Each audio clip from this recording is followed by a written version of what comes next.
Hello, Assalamualaikum warahmatullahi wabarakatuh. I'm DJ AHLAAM. And I'm DJ Anis. You're back with Thursday Stock, Gain and Apply on Iium FM, your campus radio. So last week we were mainly talking about Sulawesi and the condition there. But this week we'll be moving on to Mental Health Week.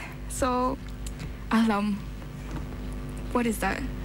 Okay, Mental Health Week is an annual and global event that aims to improve community awareness and interest in mental health and well-being.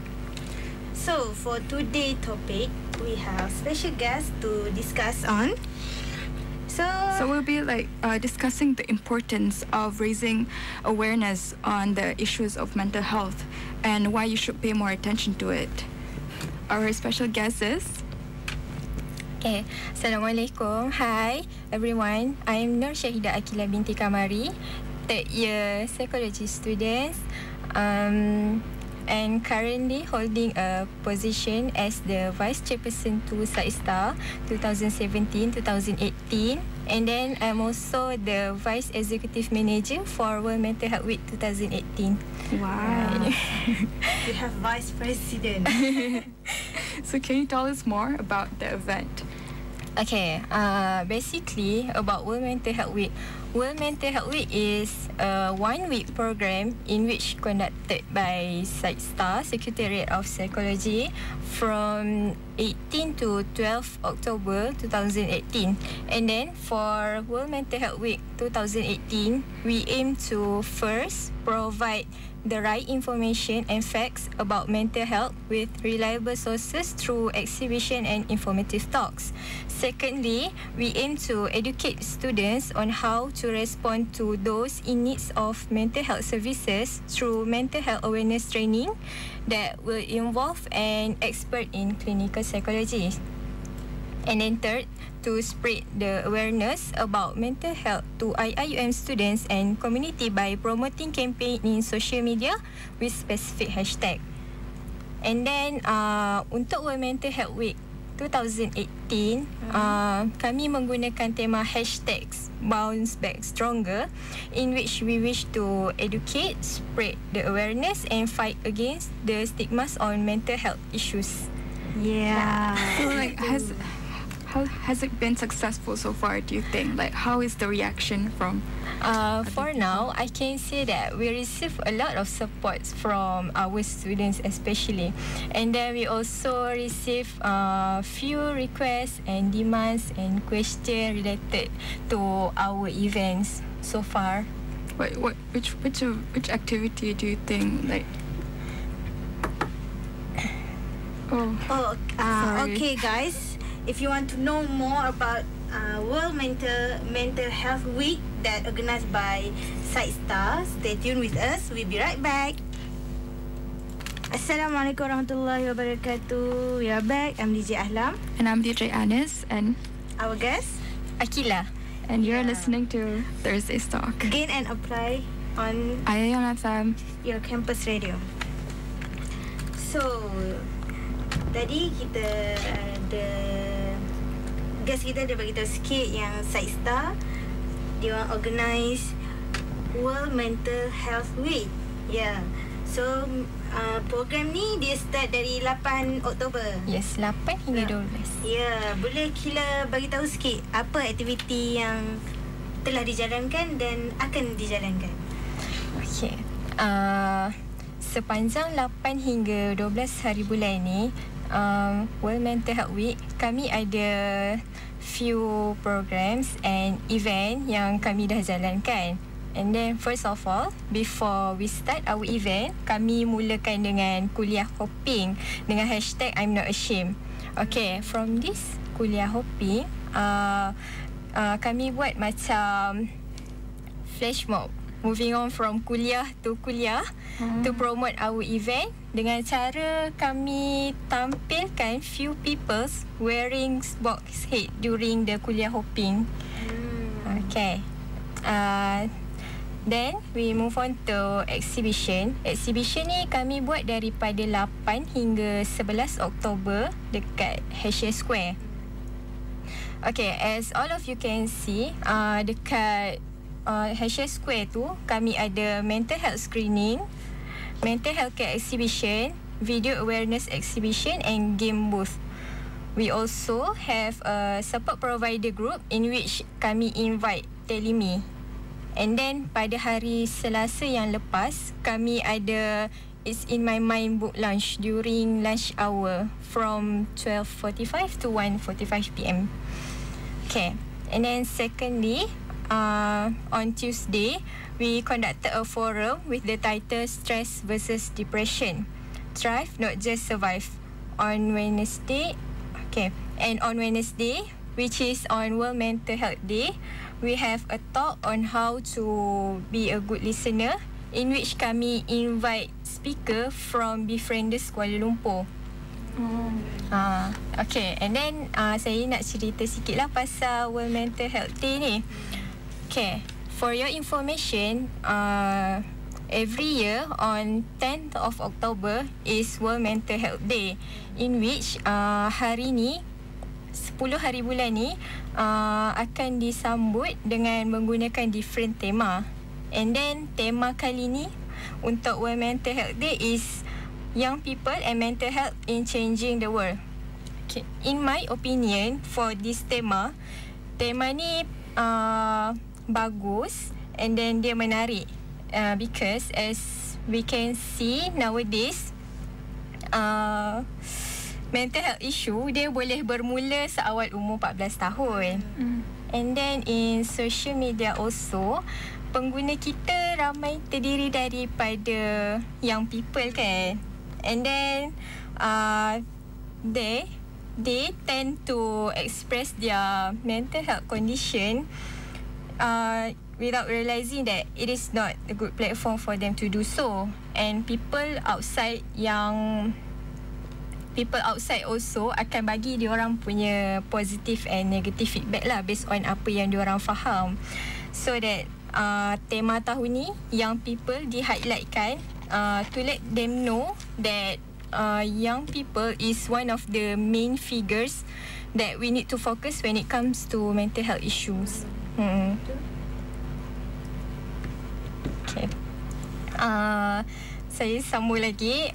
On Friday, which is esok, kami ada mental health awareness training from 9 AM to 5 PM, in which kami invite Associate Professor Dr. Zamila Hanum. She is an expertise in clinical psychology, cognitive behaviour therapy and anxiety disorder and depression as the trainer for this mental health awareness training.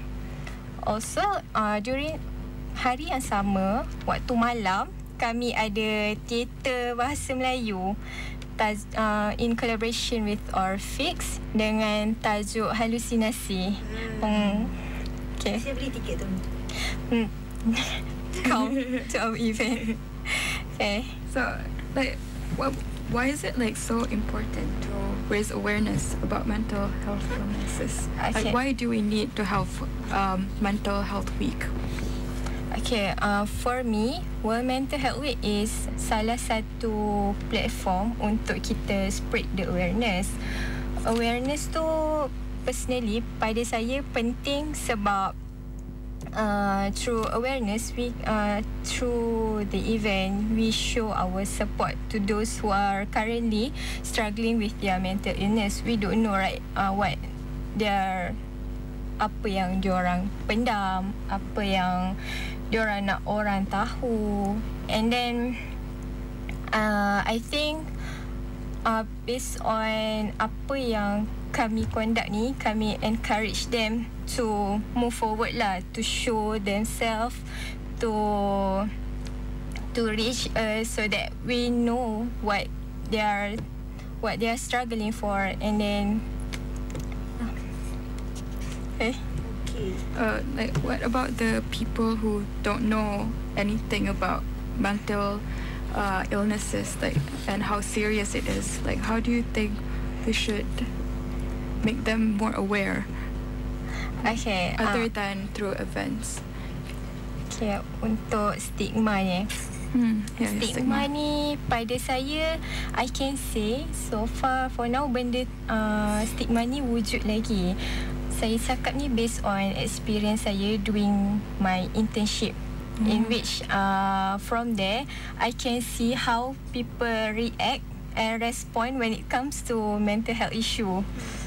Some of them have obvious and negative thoughts, and then even the word mental health itself is I can say some sort like negative word, I guess, for them.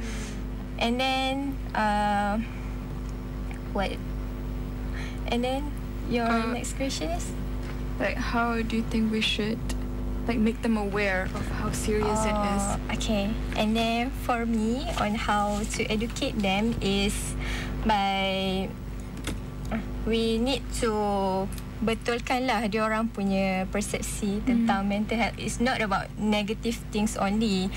Sometimes ada juga dia punya positive part yang kita boleh ambil as new knowledge, and then maybe we can apply in our daily life, such as how to cope with it. Okay. And then from our part also, we need to educate ourselves by reading any materials that related with mental health lah. And then other than that, if you have the information that related to mental health, do not afraid to talk about it. Even though it might be like sounds sensitive, but why not just you have the information and then just share it. People who do not know anything about it, maybe they can get something based on what you are talking about. That's true. And you know, if like you said before, it's usually the young people who suffer from mental illnesses, right? Like if you have a friend or a family member that's close to you and you know that they're going through something, how do you think we should approach them and comfort them? Comfort them. Alright. For this question, I have list several 5 positive things that you need to say to support someone with mental health challenge. Okay. First, we can just come to them and then say to them that I'm here. If you need someone you need to talk, and just be there with them. People, I believe people who are with mental illnesses, mental health issue, they are just like too afraid to expose themselves. And then so what we can do is we just come to them. And then secondly, maybe you can just walk side by side with the person and then talk to them whether they have any problems or not, whether they want to share something with us or not. Okay. And then if they have told us about what they are currently striving for, just reminded them that they are important to a lot of people out there. Like because they need a lot of love and support. Something like that. And then lastly, maybe we can talk to them that we believe in them, we believe in what they are saying. It's just not to really like, oh, I don't believe in you, what you're saying is nonsense. So we cannot simply talk like that to those who are with mental health challenges. It's quite sensitive for them. And our words, for me, is meaningful for them, especially the positive words that comes from us. Betul. So sebenarnya orang yang ada mental illness ni, dia orang tak perasan pun kalau dia orang ni ada kan. So bila kita sebagai yang tahu ilmu pasal mental illness ni, kita kena aware dengan dia orang tu. Dan kalau kita tak boleh bagi solution pun, kita dengar dia orang masalah dia orang. So do you want to know more about mental health? We be right back After and this short break. yes, stay tuned. Okay, Assalamualaikum warahmatullahi wabarakatuh. We are back with DJ AHLAAM And I'm DJ Anis. and our guest. Aqilla.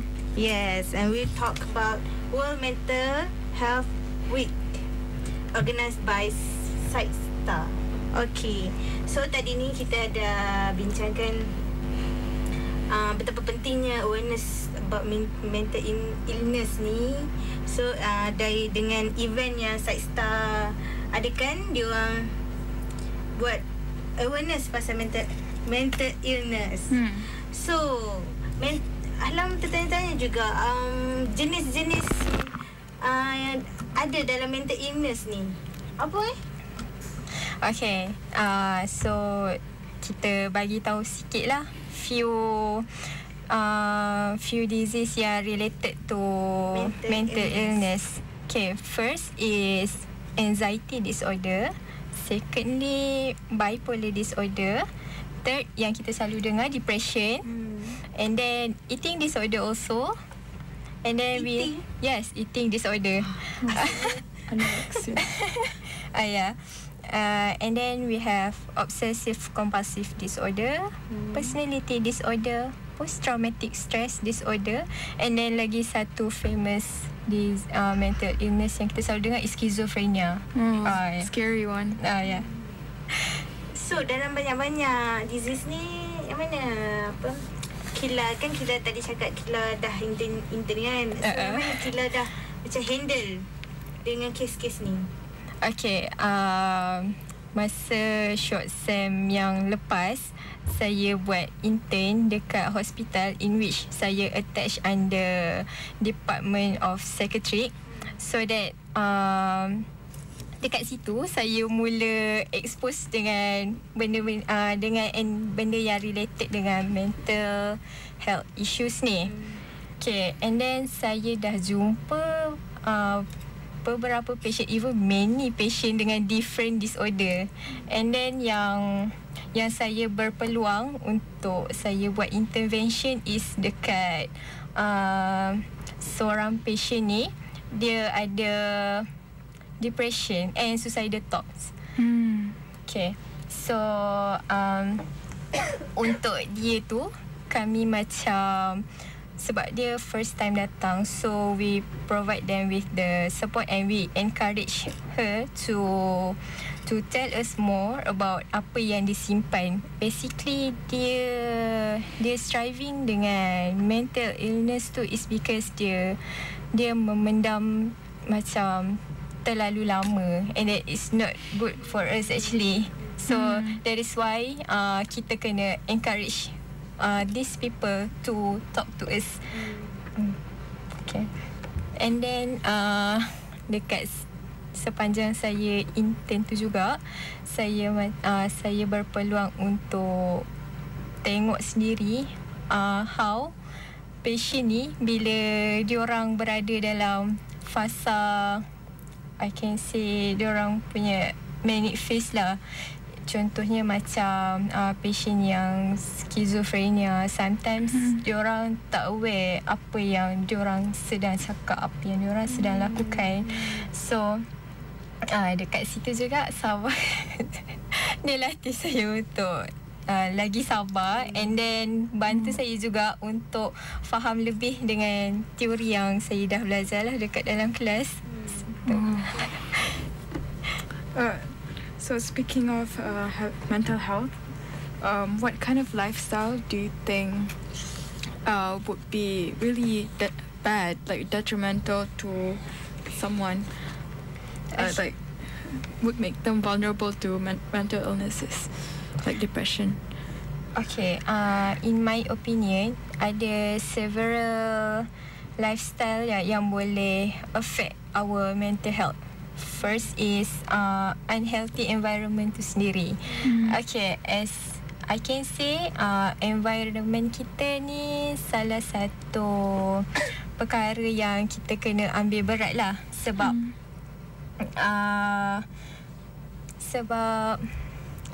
dia boleh somehow affect kita punya behavior, kita punya thoughts, kita punya emotion, so that having a positive environment is good for us. And then negative environment pula, dia tak adalah directly leads to mental health. Sebenarnya dia macam slowly, contoh macam abuse lah kan. So first year abuse maybe tak, second year and tahun-tahun seterusnya dia akan bagi impact sebenarnya dekat orang tu sendiri.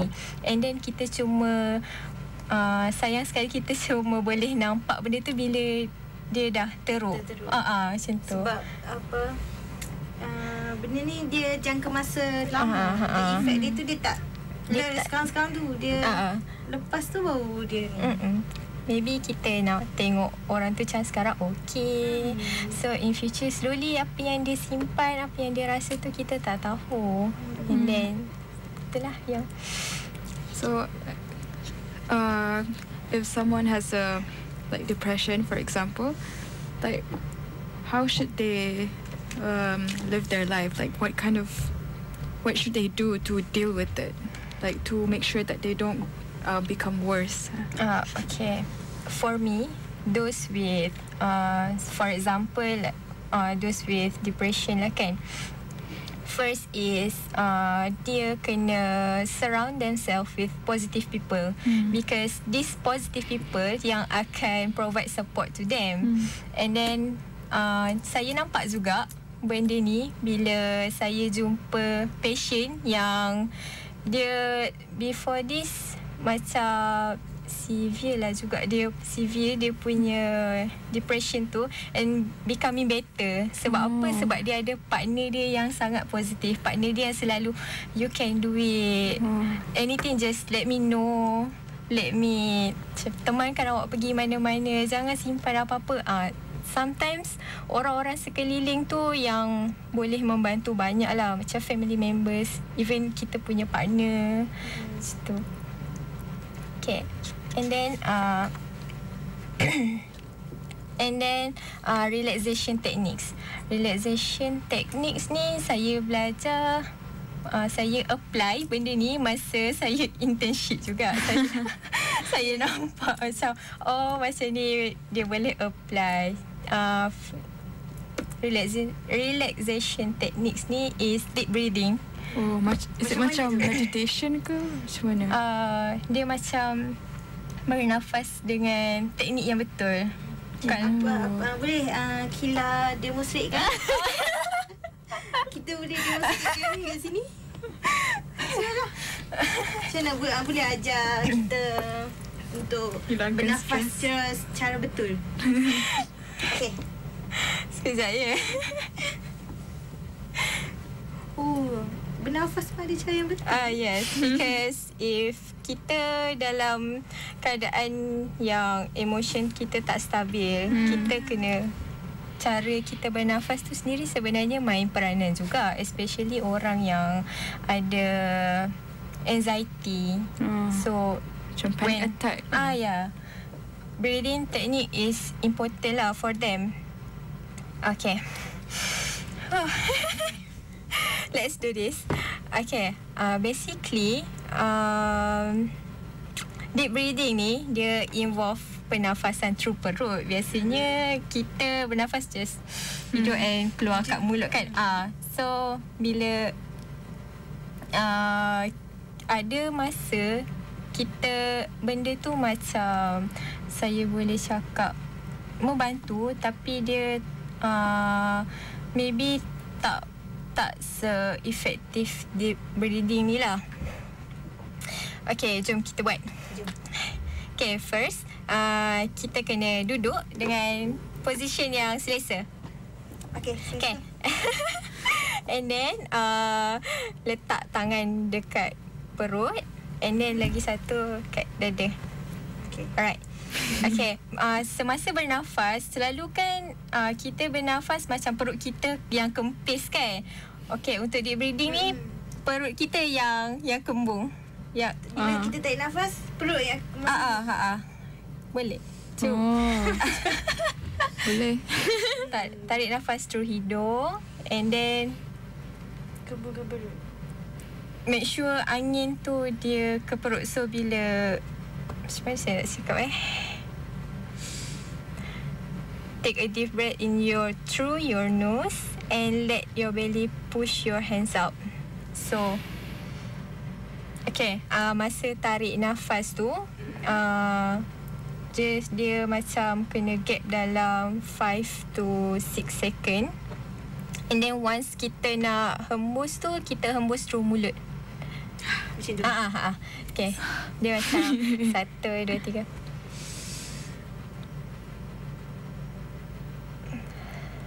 Bila kita nak hembus tu, kita hembus sehabis yang boleh lah. Patutlah macam kalau kita senarobik ke, dia bila last kali dia macam dia macam saya belajar ni juga masa saya join sleeping habits ke macam tu lah, dekat UIA ni. So deep breathing juga saya belajar masa tu. Kalau macam orang yang ada trouble untuk tidur kan, susah nak tidur malam, boleh juga apply cara ni. And then dia boleh juga buat bila kita nervous ada presentation. Selalu Kena apply. Kena. Okay, untuk tengok demo yang lebih tepat bolehlah tengok dekat YouTube.